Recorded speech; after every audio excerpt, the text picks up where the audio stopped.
Today I'm just going to show you guys a story, and it's a pretty good one. Well, the ending's pretty good anyway so far, of Kelsey and her, I guess, progression and pathway to obviously winning the world title this year. But rather than just tell you facts about this happened and this happened, this happened, I want to sort of try to highlight the themes and the I guess the decisions that she made and why she made them, and how those decisions and those habits that she's developed over the years have led her to be a successful senior athlete. So if you look at, purely you look at numbers, and this is what a lot of people look at in terms of, are you progressing as an athlete? Kelsey, with the 600 gram javelin, this is essentially the last 11 years of her career. So she had her first competition that's been recorded on the IAAF in 2008 through 45 metres. That was the Pacific Schools Games, and she won that. And that was her sort of introduction to athletics in Australia. As a junior, so under 20, she threw 49.29, which is a pretty solid throw for a junior. Didn't qualify for a world junior team at the time though. She had a year out with an injury, as a lot of jav throwers seem to do in that sort of 18 to 22 range. And then this is where the progression gets pretty steep. She went to 58.58 and then 63.92, which if you didn't know any better, you'd probably think that's a bit suspect. But hopefully I'll be able to give you some insight as to how she made those sort of rapid improvements in her early 20s. And then 2014, that's where I started coaching her. And as you can see, results went down. So it was a really good start to the to the partnership. But then obviously the last 3 years, Kelsey's continued to improve. But you know, it took from 2014 until 2017 for her to throw a PB. So she didn't throw a personal best between essentially 23 and 26. However, it doesn't mean she wasn't improving. So when you look at sort of a top 3 average and top 5 average, which I feel are a lot more representative of where you are as an athlete and where you're, especially in an event like Javelin where you can have an outlier performance as a PB, it gives you a better insight. So whilst Kelsey might have had a big PB in 2014, you know, the average of her top 5 performances was still 61.50, and her 5th best performance was about 58 metres. So she's still, realistically, and this is how I sort of frame it to people, you're a 61 metre thrower who has thrown 63 rather than you're a 63 metre thrower, right? It wasn't until 2017 that she started to get some consistency around her results. You know, the difference between a PB and a top 5 are very tight and close. And then obviously this year, she went to another level across the board. And yeah, it's kind of funny. The first 4 years of us working together, she improved on personal best, 60 centimetres, right? And then this year she had like 3 meters 20 or something improvement in PB. So, and I guess the reason for that is all the underlying stuff we're doing in the background to allow her to make that sort of jump into what is essentially truly a world-class performance. So essentially, the story I want to tell today is how this 18-year-old in 2009, and I'll let you watch this video. So this was a throws camp. Kelsey had sort of just been offered the opportunity to do some training alongside the AI's para athletes at the time.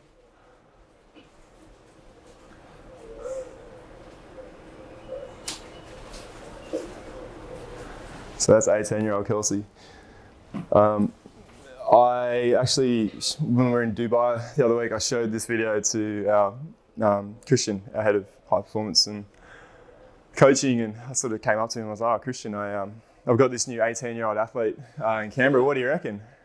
So I showed him the video, and he's like, "Oh, like she's pretty raw. Like she's got a bit of an arm." I was like, "Yeah, well, she's the world champion now." So, I mean, it's a hard one, right? Like, when you talk about talent and identifying talent, here's a girl that's very low training age in the sport, and however,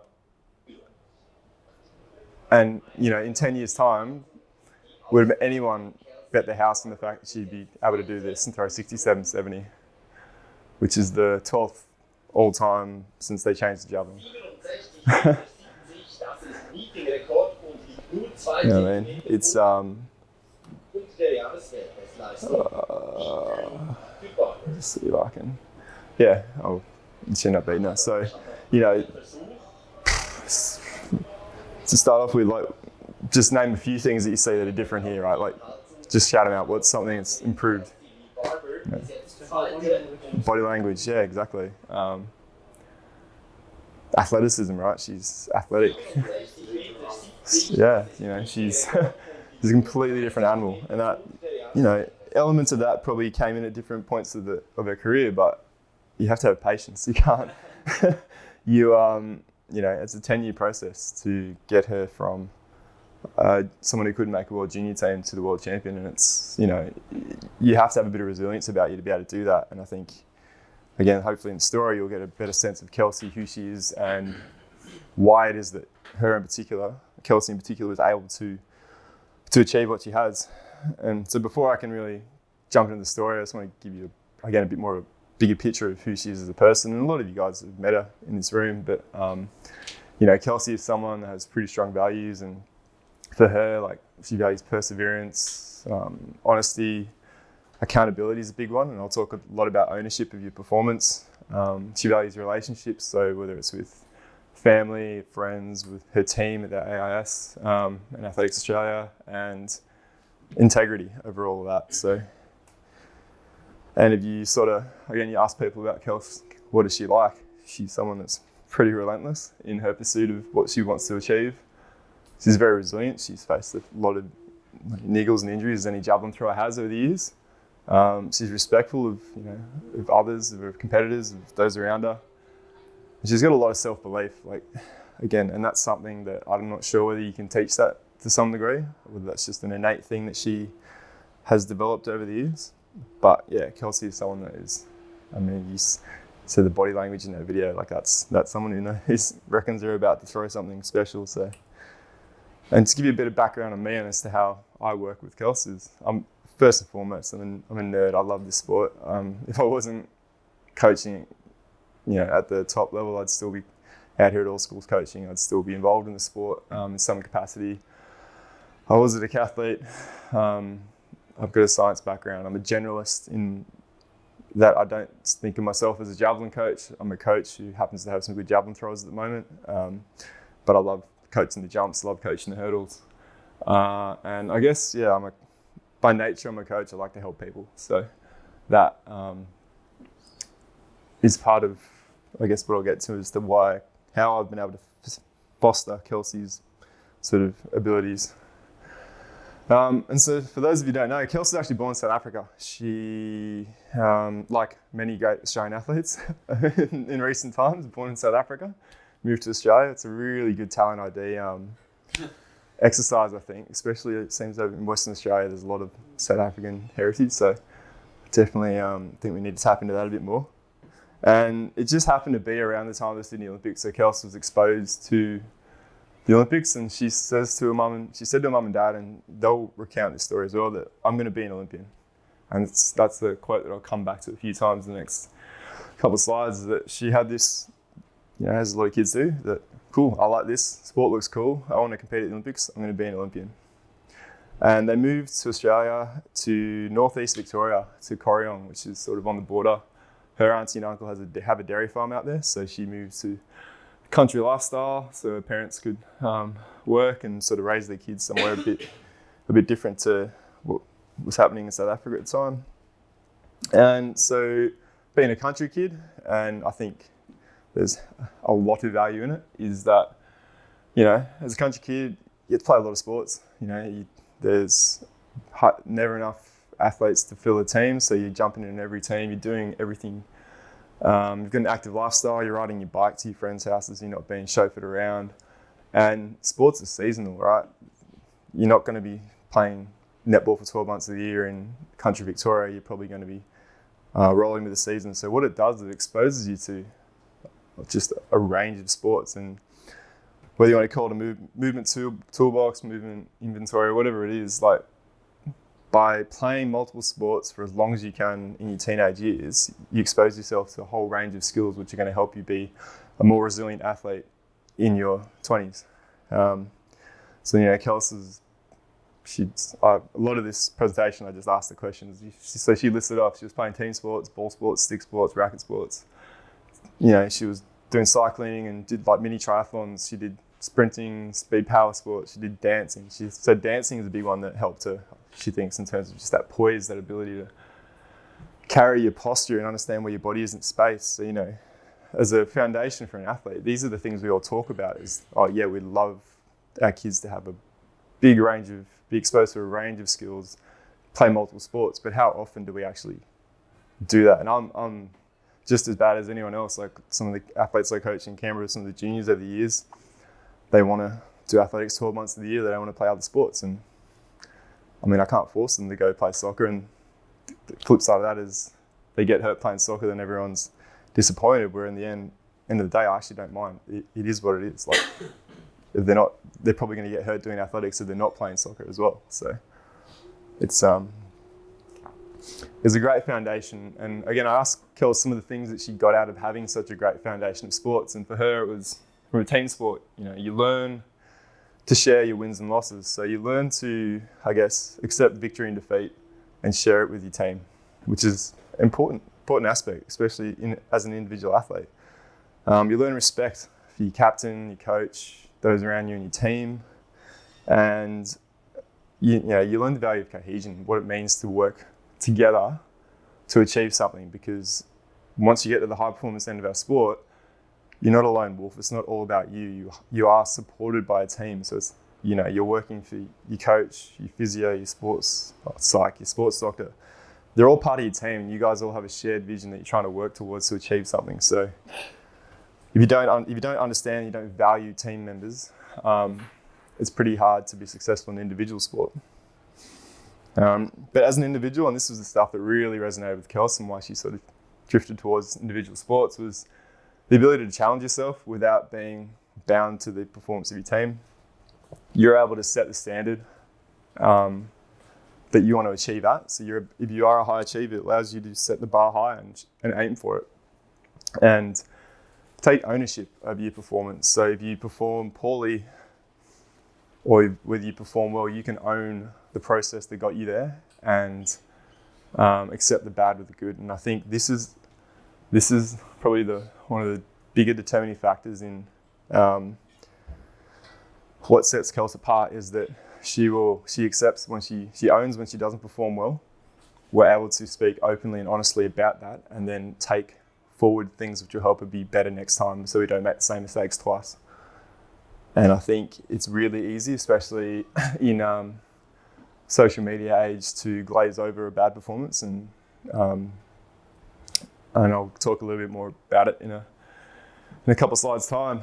So 2007, the family moves to Canberra, partly for job opportunities, but also just to give their daughters a chance to sort of be exposed to the opportunities in a bigger city. Canberra's a bigger city compared to Corrigal.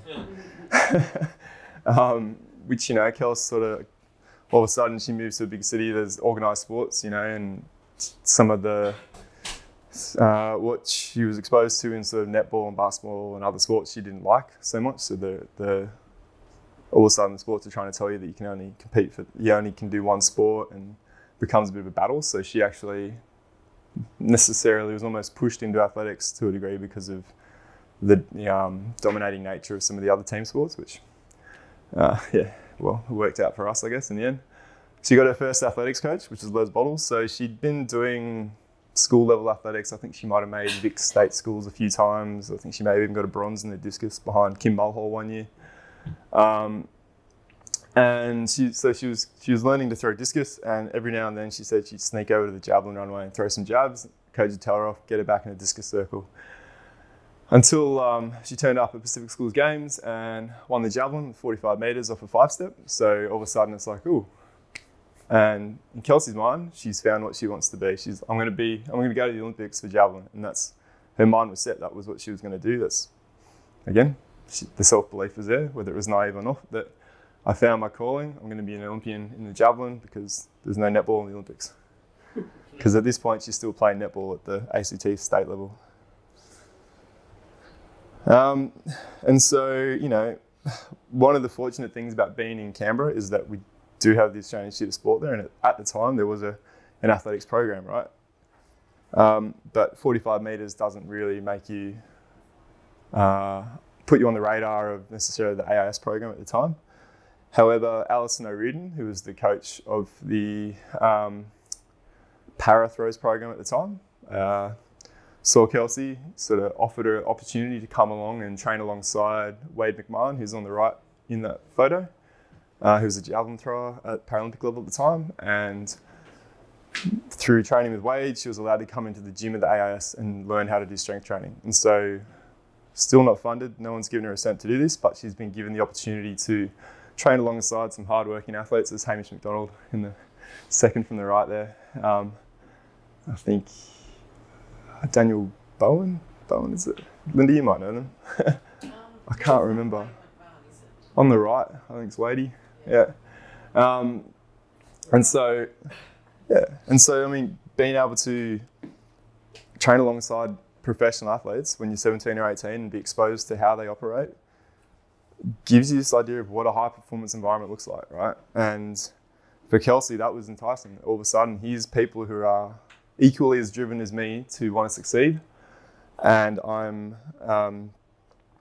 you know, they're coming to training every day wanting to be better. And that's what I associate with. And so in terms of turning point in her, or somewhere that sort of gave her a kick along the way, this was one of the most important things for her. And, you know, we still see Alison at, every year when we go to London for the Diamond League, and we catch up with her, and, you know, it's really appreciate the opportunity that she gave Kels. And funny thing, Alison was mentored in some capacity by Grant Ward, who mentored myself. He's mentored many other coaches over the years in Australia. So it's kind of, you start to see this idea of a coaching tree develop, where you've got a mentor who mentors coaches, and then they go on to be successful. And, you know, this comes back to what I think I talked about it last year, the value of mentoring and getting help. So when I asked Kels what was the big thing that you got out of being exposed to the para program, she said it was learning about high performance habits. And so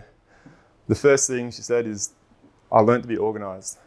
And being organised meant that she was the one finding out when training was, getting herself there, not relying on mum to chauffeur her to the track. She saw how purposeful and sort of, you know, these guys were funded athletes, but they're still working, they're still studying. She learned that you can juggle things. You've just got to be organised, you've got to be prepared. And that's something that, a habit that she just carries forward in her life at the moment. Just looks like we've got a couple more coming in. Let's jump on in, guys. Come on in. Communication was the next one. So again, being a good communicator with your coach, learning to building that trust so that you can tell them when you need to push or pull back, or if you're not understanding things that they're telling you. How often does an athlete just kind of, yeah, I know what you're talking about, and then you're not getting anywhere with them in a drill, and then you ask them, like, what do you think I actually mean by this? And they can't articulate it, right? So being able to communicate was a big one, and it's very important in an age where kids are scared to have a conversation face to face with someone. It's a pretty big skill to have, and it's scary. Like back then, it was you have to call people to actually have a conversation. So I think it's definitely a skill, and it's sometimes underrated, and especially just the ability to have a conversation and articulate what you need, and and it's something she learned from these training alongside the para guys. Ownership was the next thing she learned, and that's a big one. It's being able to own the good and the bad, and not just present the highlight reel, right? It's so she, these guys are, they're all pretty successful athletes. They're all making the Paralympics, and but every day in training, if they had a bad day, they didn't sort of brush it off, or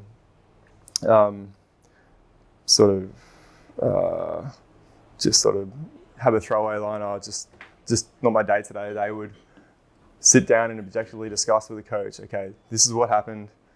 You know, I think this might have led to it. You know, that they were honest in their appraisal of why they may have performed poorly at a competition or in training, and then they'd think of strategies to move forward. And it seems really simple, but how often is it that we sort of say, perfect example, I was talking to someone yesterday, is in the lead up to a big competition, you see on social media, everyone's up and about, and come make sure you watch me tomorrow, 3 p.m, live stream. A week later, radio silence. They haven't mentioned their performance because it wasn't a good one. And so you don't necessarily have to publicly own your performance, but if you're not having that conversation privately as to why did you perform poorly, then you're not moving past it, right? You're still probably going to have things to hang on to. And the next time you come to a competition of the same level, there's going to be there's probably going to be things you haven't moved past that they're going to rear their head again. So ownership is a big one. And doing things with purpose and intent. So again, it's not just training for the sake of training, putting exercises in and just going through the motions. It's making sure that you understand the purpose of every exercise in your training and you do it with intent, and there is an intent attached to the programming of the exercise, right?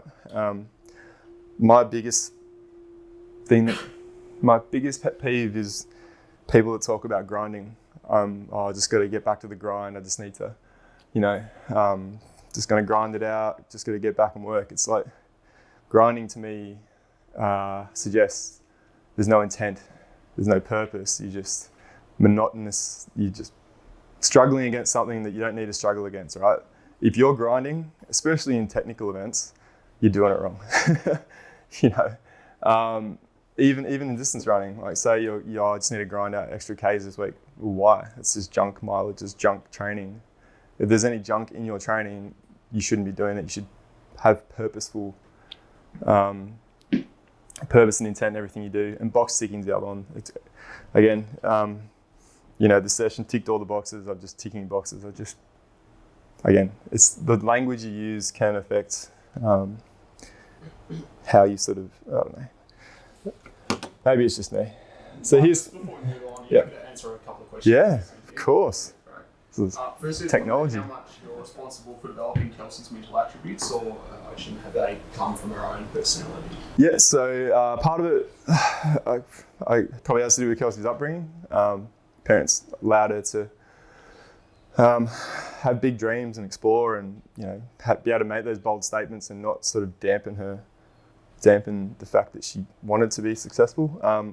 I'll talk about it a bit more in a little bit about Kelsey's work with sports psych and Renee in terms of how they've, I guess, amplified those traits. But at the end of the day, she's a big competitor. She, whether it's playing table tennis or trying to lift in the gym, she's a competitor. She doesn't like to lose, and she beats me at most things. It's really frustrating. I just can't. Yeah, she's one of those people that just has that, like, she has a younger sister, and poor Michaela just never won anything. Just one more also. Yeah. You spoke about her work with the Barber program. Mm-hmm. Have you got any advice for coaches to get their athletes working in a high performance environment, developing those high performance habits? Yeah. We don't have access to the RIS. Definitely. Well, first one would be look around where you currently are, identify the people who you think are high performance or high performing athletes, and go talk to their coach about how they've got to where they are and what is available. Like, we're sort of going through a rebuild in terms of the pathways and like the TTP programs within each state, but there should be some capacity.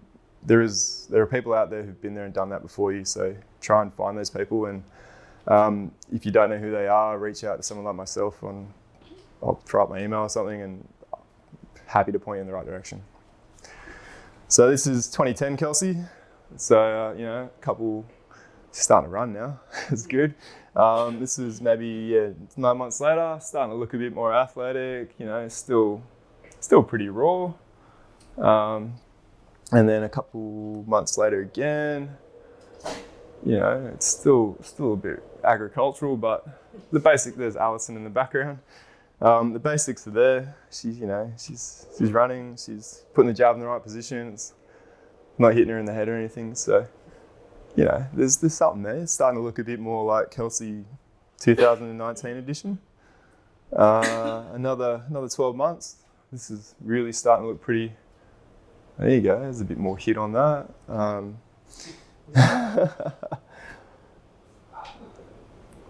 Bum, bang. It's kind of blowing through it, but that's 20-year-old Kels. Things are starting to progress. So obviously, something that she's doing outside of just throwing javelin is working. She's physically looking a bit more developed. She's moving a bit better. So things are obviously going okay.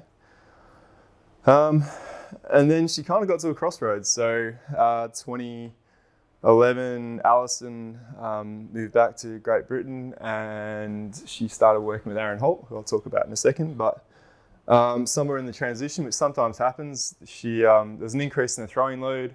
She started getting some tendonitis in her elbow, and that led to a rupture in her MCL, so the medial ligament in the elbow, which is pretty common in throwing athletes. And so you're sort of faced with a decision there as to whether you get surgery and get it stitched back together, or whether you go a conservative treatment and you just get put in a brace and you gradually get your arm straightened out to the point where it recovers. And she had a conversation with Dr. David Hughes, who's now the Chief Medical Officer of the AIS, and he asked the question, Kels, what level of competition do you want to get back to? Because that will decide how we rehab this. Kelsey, I want to be an Olympian. And so from that, they put in place the decision to put the arm in an elbow brace, conservatively allow the full rupture, because she was lucky it was in the belly of the tendon, to heal. And she was able to, in this process, she was able to start getting a lot stronger and addressing all the other physical capacities, which didn't involve throwing, which helped in her progress, as you saw the year after the injury had a big jump. So, but I guess this crossroads was also coming at a point in her life where she was at uni, probably halfway through a degree. She was working. The pull of being a young adult starts to come, and she kind of made a decision there and then that being an athlete is what I want to be. And so she sort of tells it that from that sort of injury forward, she was what she calls a full-time athlete. And not full-time in the sense that people were paying her money to do it, because she definitely wasn't being paid. However, she sort of had these 5 things. And for Kels, being a full-time athlete is a mindset. It's about, it's how you make your decisions around and choices dictated by the idea that I'm a full-time athlete. This is my profession, even though I'm not being paid to do it. And so that, I guess, became her governing way of thinking when she was deciding on, making nutritional choices, making decisions about going out drinking with her friends or whatever. And tied into that is, I guess, she prioritizes training. So whilst she still had university to study, she was making, at certain points in the uni took over, and that was her priority. But for the rest of the year, training came first. So then she fit work and everything else around training, and that was part of the mindset. She committed to those high performance habits that I alluded to before. And she, she had the idea of self-investment. And so it's really easy, especially as you transition into senior athletics, the idea that, it's so expensive, it costs me money to go to physio, it costs money to this, it costs money for that. Whereas I guess Kelsey saw, going to physio, going to massage as an investment in herself. So if you think of having to pay to do certain aspects of your sport as a cost, as opposed to an investment in yourself, you're going to be a lot happier about your decisions.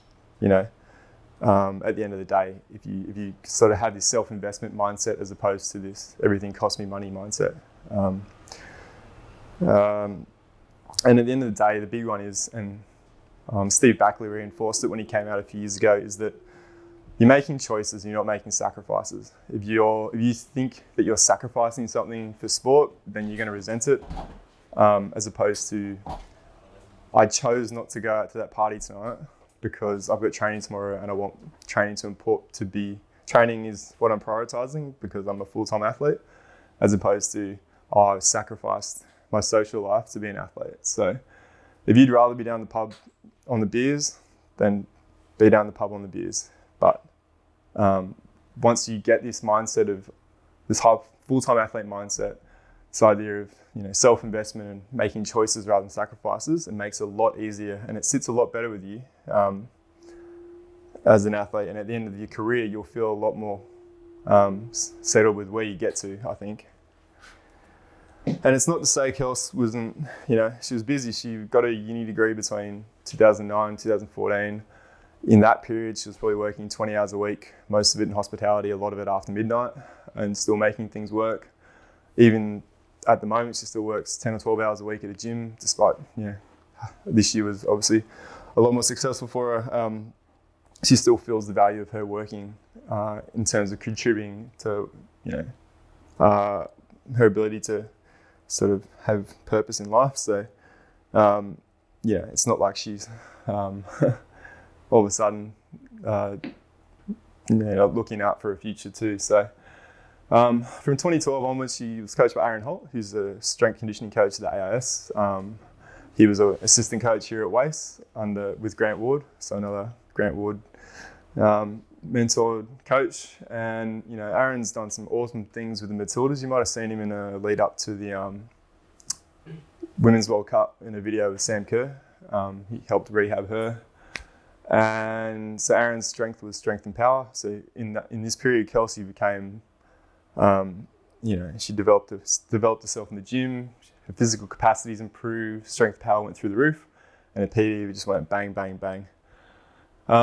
And when you have this big increase in strength and power, you need to be fearless to be able to actually run into a block and hold it. And so that's one of the things that made Kelsey be able to link the new power to the javelin, was the fact that she's fearless. So she qualified for the World University Games, but she made a decision that for me, the Commonwealth Games next year is more important. I'd rather put a winter in, prepare my body to make the Com Games, because that's more important for me and my ability to make the Olympics in 2016. And so she actually skipped her first Australian team that she was selected for.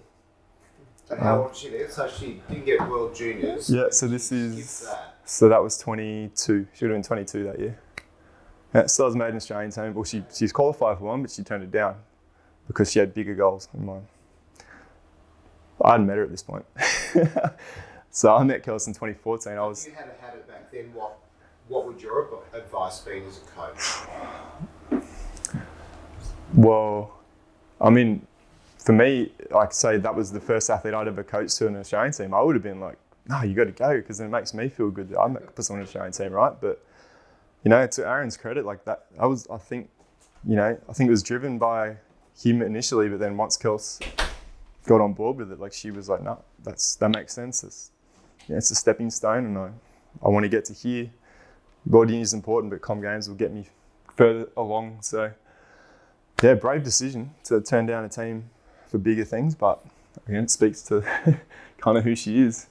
And then 2014 was a breakthrough year. She went to 63.92 in Canberra early in the year, and all of a sudden people started to know who she was.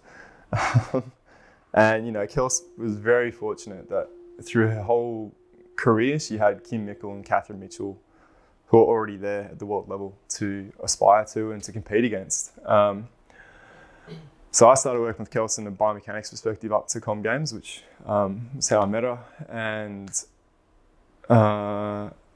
with all that extra horsepower and strength, everything we talked about, she probably still didn't quite have the some of the underlying capacity through her shoulder and to be able to handle all that power and be able to throw javelin and be able to train for throwing javelin at that level. So she ended up with a initially a supraspinatus tear, she thinks, in her shoulder actually during that big PB throw, so a little posterior cuff one. So then for the rest of the domestic season, so all of a sudden you're throwing that big, you go into all the track meets, you're trying to chase bigger throws, shoulder's a bit sore, start to come around the corner. At Nationals that year, she re-injured her elbow.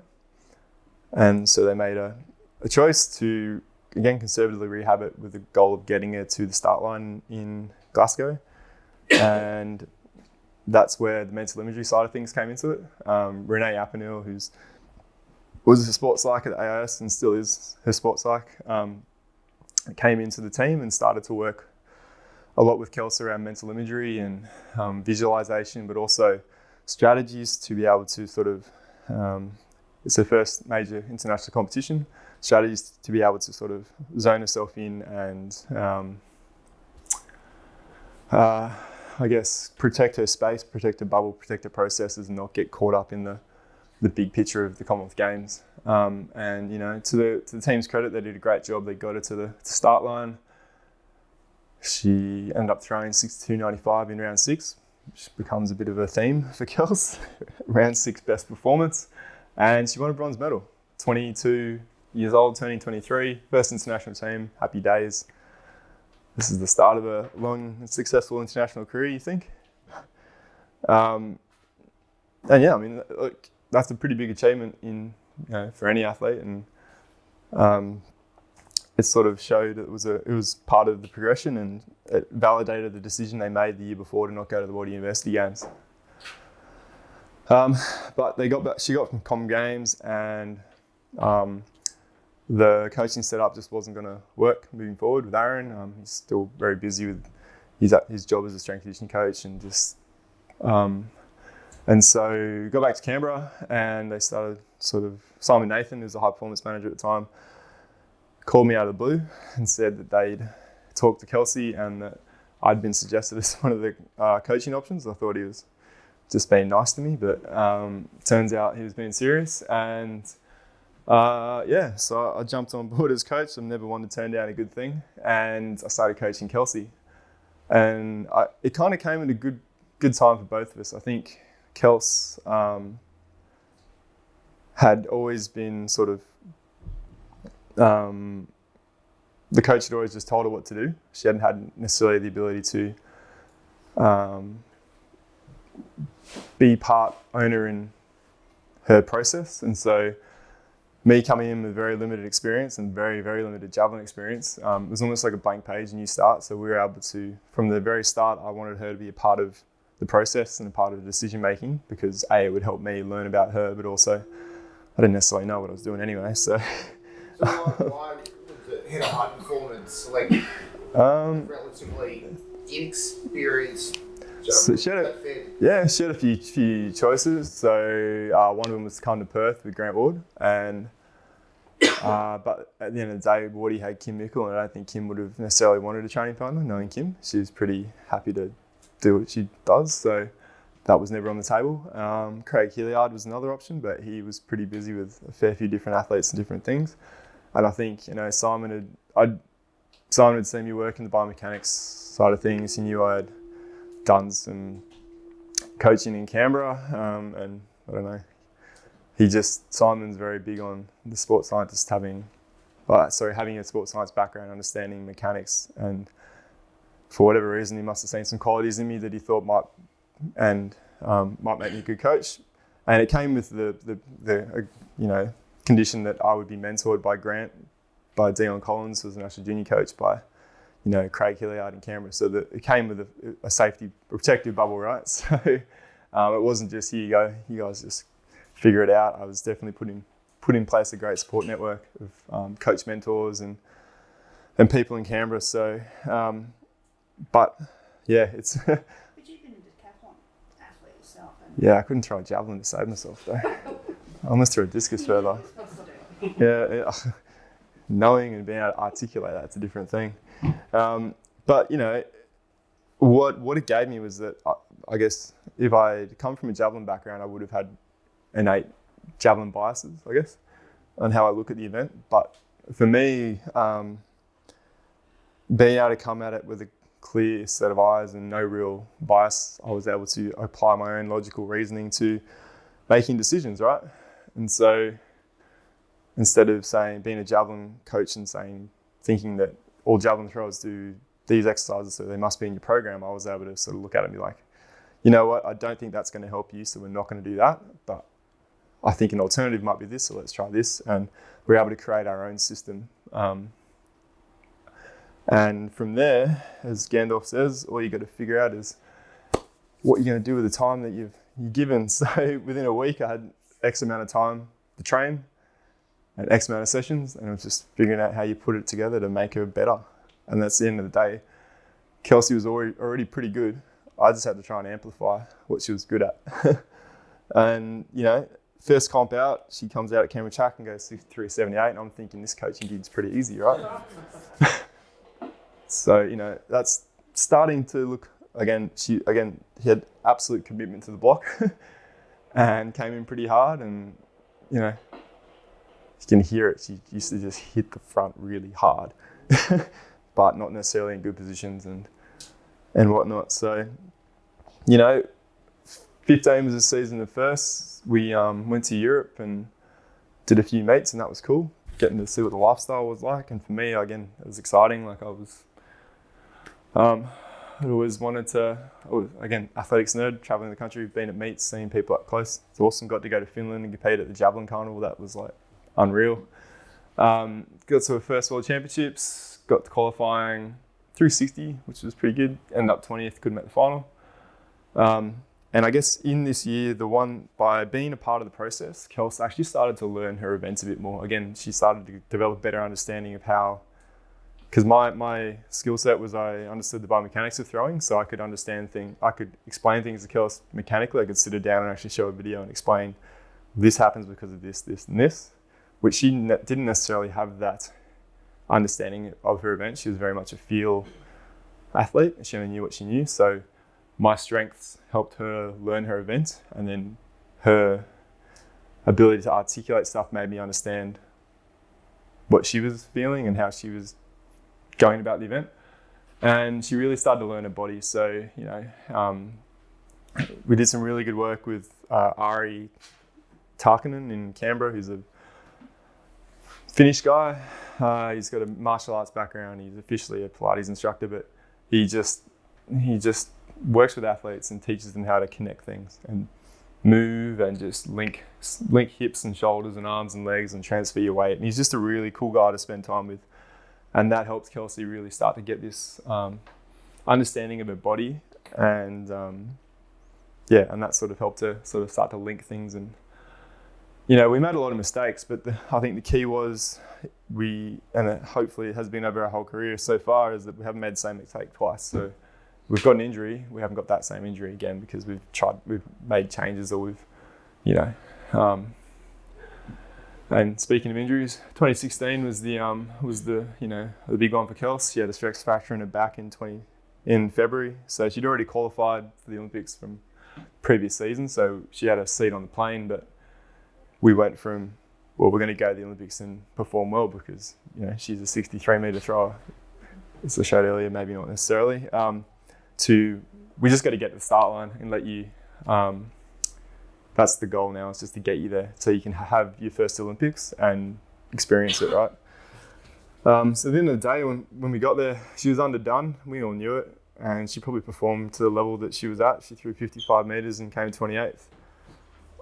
If she'd really got onto one, it might have gone 57, but that's just where she was in hindsight. And it was interesting. We actually sat down and watched the video of this in July this year. I've got the broadcast footage, so it's the video without any commentary.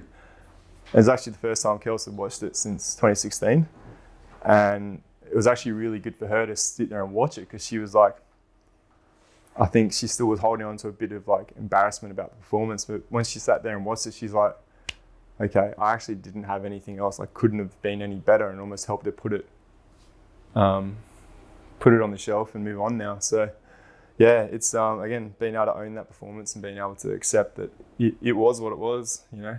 But at the end of a season like that, you start to question your ability. Kelsey questioned whether she would ever get back, and I questioned whether I knew what I was doing. And I mean, we all get to that point at some point in our careers, and I sort of said to Kels, you've been to the Com Games, you've been to the World Champs, you've been to the Olympics, so you got no more tracksuits to collect. You've got them all. You've ticked all the boxes. You've been on all the teams. So, and you're 25. So you get realistically 2 more Olympics than you. What do you want to be? Do you want to be someone who just makes a team, or do you want to be someone who gets on the podium? Because there's only one way to go from here. And she said, I want to be an Olympian, but I want more. I want to be on the podium. And that helped us frame our decision making for the next couple of years. But just feeding into that doubt we had about ourselves, as Master Yed always says, you must name your fear before you can banish it. So we made a pact that moving forward, we'd be really objective, we'd be really blunt if we had to be about where we were at. We wouldn't sort of go into, as Craig Hilliard says, go into a major with hopes and dreams. Hope doesn't turn up very often. And we'd be honest, we'd be objective, and we would make sure we did everything we could to get her to a point where she could be competitive. And 2017 was a turnaround. We really changed the way we thought about her training. We focused a lot more on just quality movement, developing a really strong hips shoulder connection. And we went to Europe, she nailed the World Champ qualifier on the dot on the last at Nationals at 61.40. She pegged it through the tape, so she went to Europe knowing that she was at least going to Worlds. She got off the plane and threw 55 meters in Finland, and we were thinking, oh God, what have we done? And then 4 days later, at another comp in Finland where it was 9 degrees and raining in Turku, she threw 64.04, first PB in 3 years.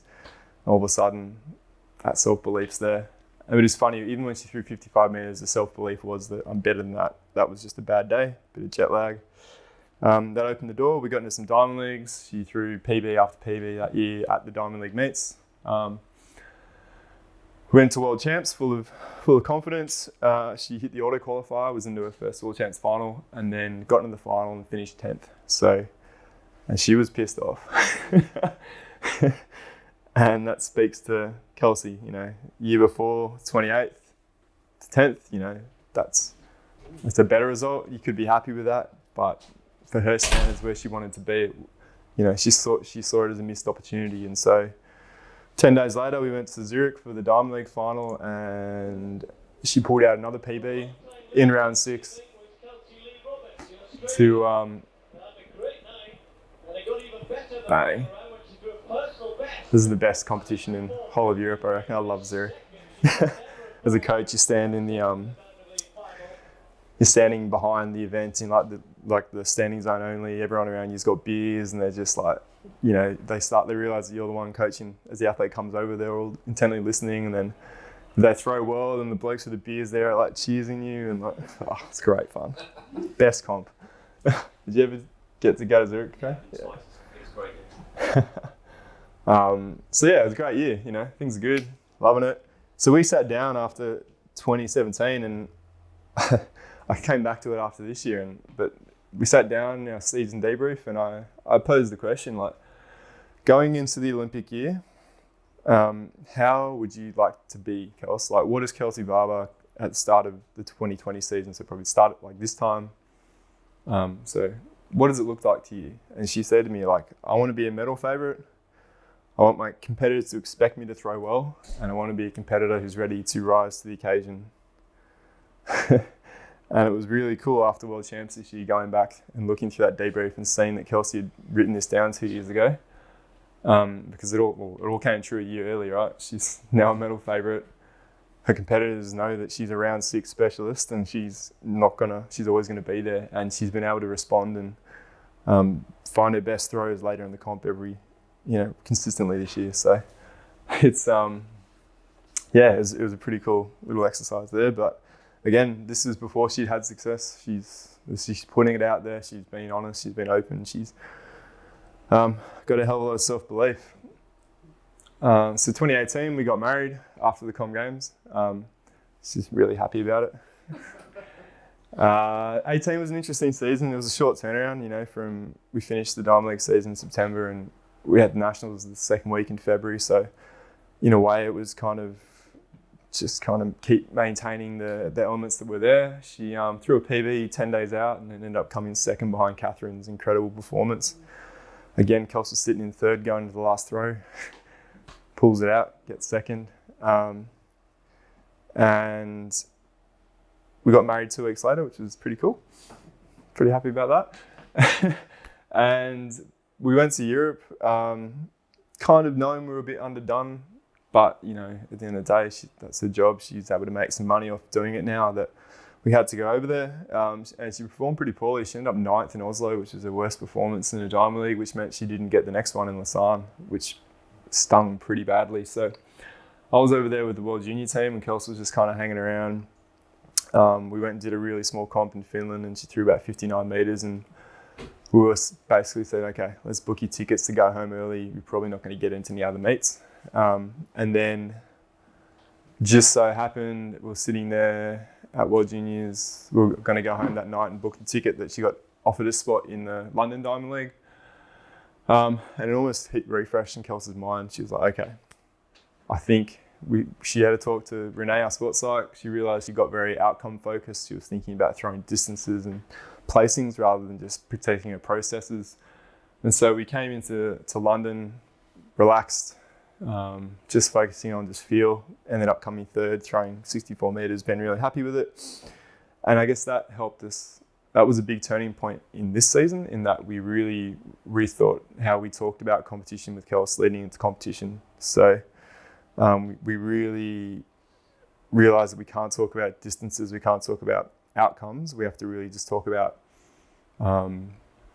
what she needs to do, her actions and her feelings that help her be ready for competition. And then on comp day, again, stick to those rather than getting caught up chasing the distance and just really amplify the competitive side of her and embrace the fact that she can feed off the energy of the competition and other competitors. And so 2018 fed into obviously 2019. We went away and did a fair bit of, we identified that Kels could probably afford to get a bit stronger through her upper body. We could still improve her essentially a hip-shoulder connection, so the sling from her left hip to her right shoulder and ability to be elastic and create stretch and energy from there. So we went away and we worked on that in the gym, and you know, come sort of February, March, she starts throwing a bit further in training. You know, 5 steps, 7 steps are starting to, 7-step throws are going over 60 in training, and you know, even I'd step it out 4 or 5 times and yeah, it'd still be over 60 metres. So it wasn't just me shorting the steps. So we don't actually use a measuring tape. I don't measure in training. It's just for my own head, so I don't get outcome focused. But you know, things are starting to throw further in training. We go to nationals and she threw 63 metres and the javelin was probably like 80 degrees pointing up to the moon. So we kind of knew something was there. So the physical capacities were there. And then the big change and the thing that really got her through to World Champions was the mental side of things. So we worked with a bit of a mantra this year about work with what you've got on the day. So that, I guess, encompasses the fact that some days you'll feel flat, some days you'll be a bit tight, accept that that's where you are, and to be able to, that you're going to have to work with what you got, find a way to get a result because you're a professional athlete and there's no, you can make excuses after the fact, but right now, this is all you've got to work with. So, because at the end of the day, Kels was very undone in a lot of ways going into Worlds this year. We barely threw jabs between July and October in training. She had some anterior shoulder inflammation, which was just wouldn't go away. So the only time she threw hard was in competitions. Everything else was a matter of managing that soreness. And what it allowed us to do is make sure that every other aspect, her reactive strength, power, her connectedness was all there. And then so that when she got to the start line, she was able to trust her body and trust the throw protect their space, protect their process, and rely on the fact that she had thrown well, and that bred self-belief. And you know, at the end of the day, those aspects were what got her across the line. And obviously, yeah, you know, it's a pretty cool, pretty like surreal experience to sit there after Kels had done her lap and the stadium started clearing out, and sort of, she's the world champion. This is something we talked about, something that she's been telling people for years that she wanted to be, and to actually get there and achieve it was something that we'll obviously remember for a while. So You had to alter your trajectory, didn't you, in relation to not being able to throw for a few months? Yep. And it had a really nice outcome. An awesome outcome. Yeah. How does that influence what you do leading into Tokyo? I think it gives us the confidence that you don't have to throw all the time, you know, accept that there are, and I mean, it's part of our system is that if, you know, she doesn't have the right amount of range in certain self-tests before a throwing day, we won't throw anyway, because we don't, you know, she can't get into those positions. But I guess, yeah, it feeds into the fact that, yeah, she can take confidence from, I've been able to get it done when, as long as all the other elements are there, I'm feeling strong, I'm feeling elastic, I've got good reactive strength in my feet. I can, you know, feel the snap from my hip to my shoulder, and I can visualize what I need to do, then I should be able to get a result. And so, you know, it's still, we got away with it. We got lucky to a degree. You know, there still is if we hadn't got all the good work between December, sort of April that allowed her to be in the shape to be able to maintain it through to October. You know, if we had to hold on for another month in the same, chances of it coming together may not have been as good. But yeah, it is interesting. It definitely makes me rethink how frequently you need to throw hard, right?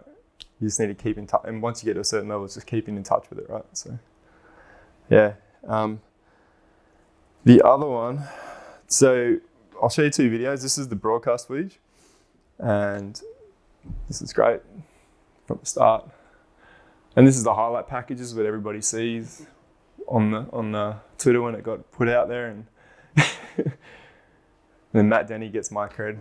Everyone thinks Matt's. You know, you see the result. You see how great that is. You know, like that's the celebration. That's the highlight package. But what led into that, and this is what I've got the broadcast footage. So I got the video without any commentary. Oh.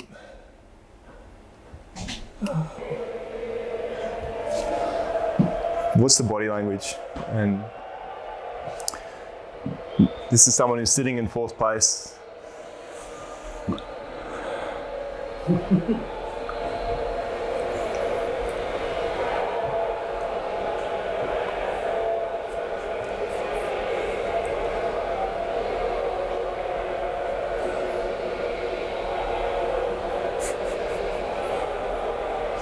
Kristen's hyperventilating.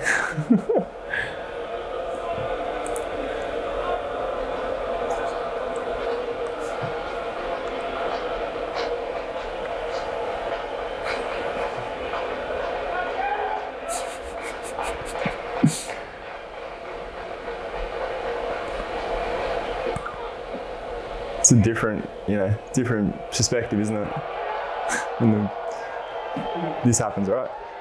But like, her ability to be able to do that was built in the years, and you know, it's a product of everyone that she's ever worked with, and you know, the great team that we have that's been around her. And one of the other aspects when people ask me how come this year she made a big jump, it's a big one's the continuity, right? We've had the same team, the same core team of people since 2014, essentially, as Kelsey's support team. So obviously myself, and I've had Grant and Craig as my two sort of sitting on my shoulder. Anytime I need Grant, I'll call him. We'll talk Javelin for a bit, then we'll talk about other things. And then Craig, especially in the last 2 years, he's been really present in training, coming down and just being at the side of the runway, just being there to, if have a good session or a bad session, I can go into his office and I'll start rambling and he'll know that I'm a bit nervous about something and we can just talk, and that's helped me sort of center myself and be comfortable. Benny Raysmith on the right there, Kelsey's physio, he was the West Coast, I think, for a bit, and he's came from a lower body background. He didn't necessarily know too much about shoulders and upper bodies and javelin throwing, but he's got a really inquisitive nature and he's very curious, and so he's learnt a lot. He's learnt as he goes, and now him and Kels just have this ability to just articulate and talk about stuff, and he just knows what to do. He's been able to travel with us a little bit over the years to keep her in one piece when we're overseas. Renee Appenil, sports psych, she's not working as a sports psych, but she still works with Kelsey as her only athlete at the moment. They've just built this bond, and at the end of the day, they have a language that they use which helps Kelsey, and it helps Renee help Kelsey, and take some of the pressure off me as coach and husband to have to talk all the time about stuff. So Renee does a great job of that. And then Vince, our soft tissue guy, has been there since 2014. And unfortunately, he's the one change we've had since World Champs. He's now working with the Socceroos, so we've got a new soft tissue therapist. But the same core group of people work with the 5 years in the lead up to this, so that's pretty important. And there's others in our team, obviously, but they're the ones that would be our core. If you want to hear more about the actual World Championship year story, I did a podcast with Vern Gambetta, which is somewhere online. You can access it. It was really a bit more specific stuff around this year and I guess my path as a coach. And yeah, I didn't sound too stupid, so I thought it was all right. So I got some questions to you guys. Given that story I've just told you, can you think of anything else that I didn't necessarily highlight that you thought might have contributed to Kelsey being able to get to where she has? I was just thinking earlier when you were talking about how you necessarily at the start didn't know whether you had the skills to do the job with her. Yep. But I was sort of thinking that way you also go in with an open mindset and you're curious to learn and you want to be one step ahead as well. Yep. And sometimes we're talking about the beliefs that you bring with you. If you've ever coached a certain way or whatever, or coached certain types of athletes, that's all you bring to it. But you weren't scared to admit what you didn't know and go to other people and ask those questions. And to me, I think that probably was something that contributed to the whole outcome. Yeah, no, thank you. I think that's, I agree completely. I think that's been a big part as I've been willing to grow, and I've been lucky to have enough people around me to ask the questions who are willing to give their time. So I guess I'm in the position now where people are asking me questions, so I'm more than happy to help people where I can, because it's I wouldn't be where I am without help. So anything else? Where would you say your mindset is now? That's a good one. That was my next question, Linda. Where to from here? And I had this debate with someone the other day. It's, are you trying to defend your title, or are you trying to win it? Or are you trying to win a new one? Because I think that makes a big difference. If you're going in with, I'm the champion, I've got something to lose, or are you going with the mindset of, this is a completely new year, it's a completely new thing. I'm trying to win that title now.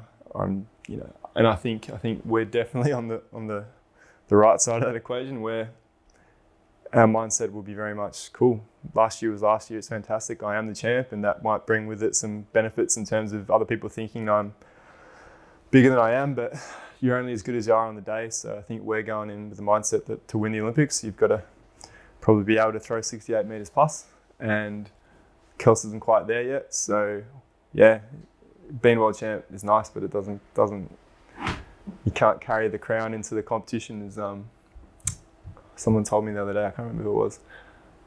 Because I think if you get caught with this idea that you got something to lose, then you're gonna shut up shop, aren't you?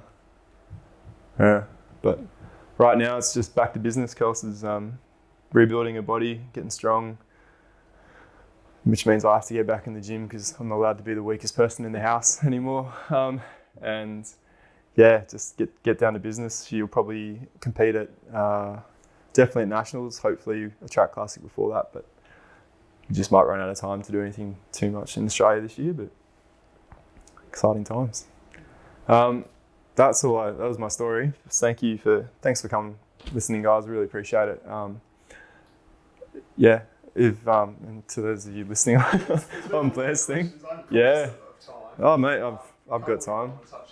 If anyone needs to go, you can spoke a bit before about Kelsey owning her training more when you took over. Yep. A bit more free reign. What exactly does that mean?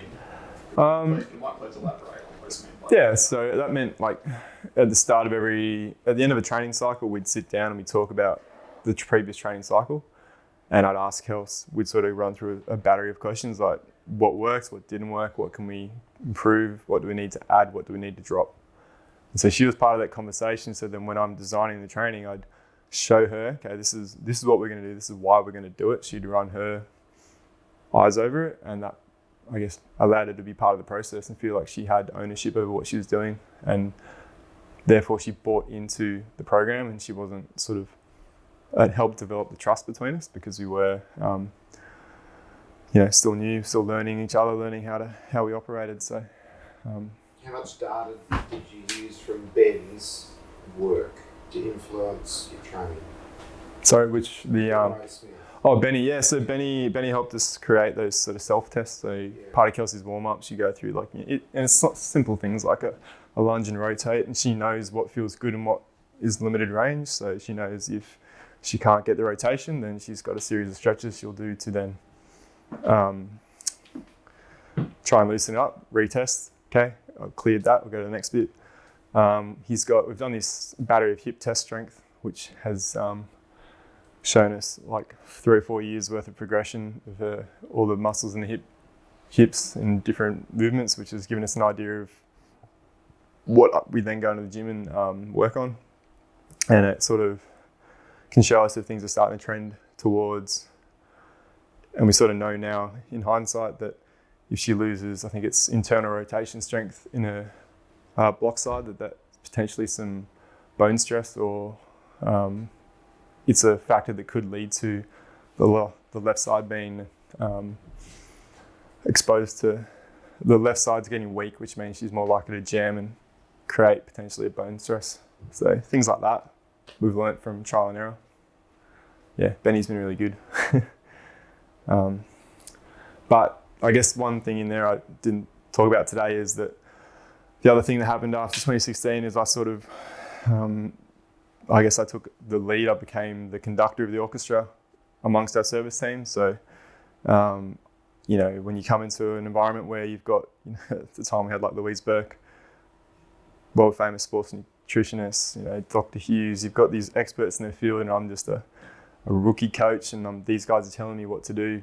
You become you don't want to step on toes, you kind of get dictated to. But I started to get more confident in my ability. I started to see what I needed to do, and I started to figure out that I'm the jab coach, I'm the technical coach, I'm the one day to day.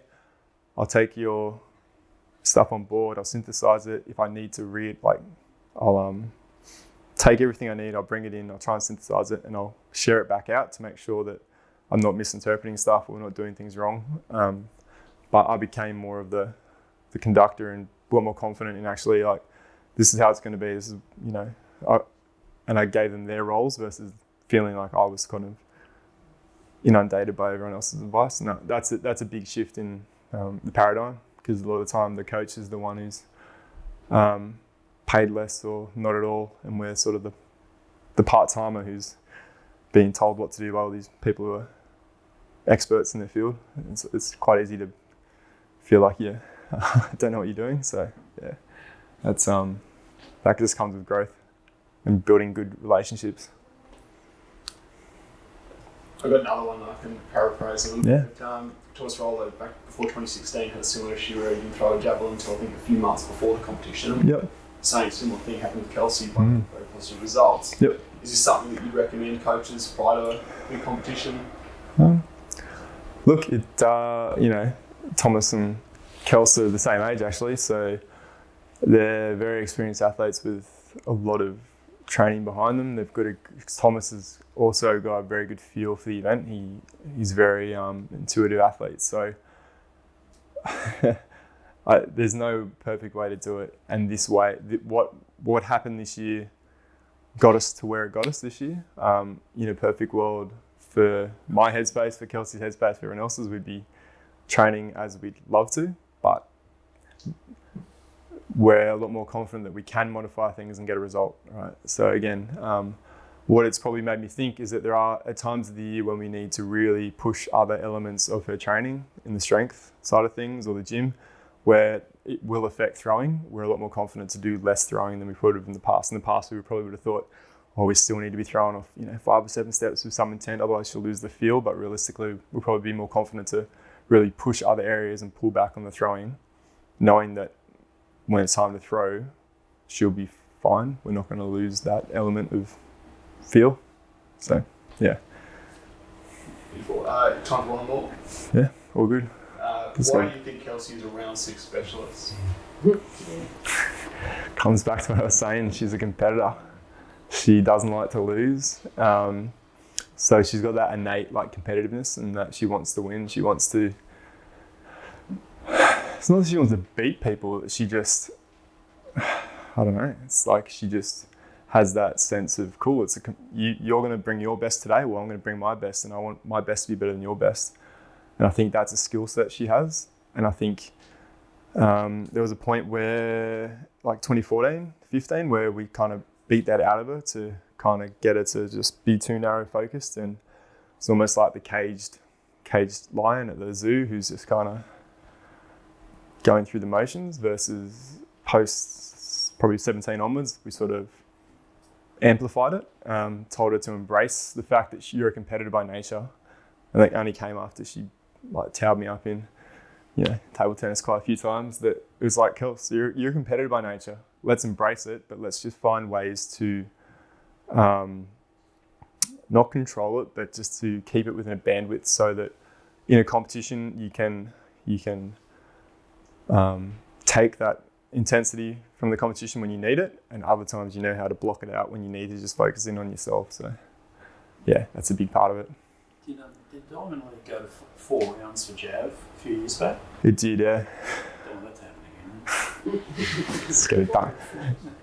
Round 6, round 4. Would she just simply start to be around 4? Exactly. She just, whatever the last throw is, And but the other thing with this year was we put a big focus on being able to throw well in the first 3, because if you don't throw in the first 3, you don't get out of qualifying, you don't make the final in the first place. So that was the other side of it. Is our big challenge for next year is to be able to be a round 1 specialist, right? Be able to carry your confidence into round 1. And I think a lot of that just comes back to her body, and still don't know how this is going to go. Sort of first throw in a comp, okay, my shoulder's still there, let's kick on. So yeah, that's probably the big challenge for this year, is to be a round 1, 2, 3 specialist. Cool.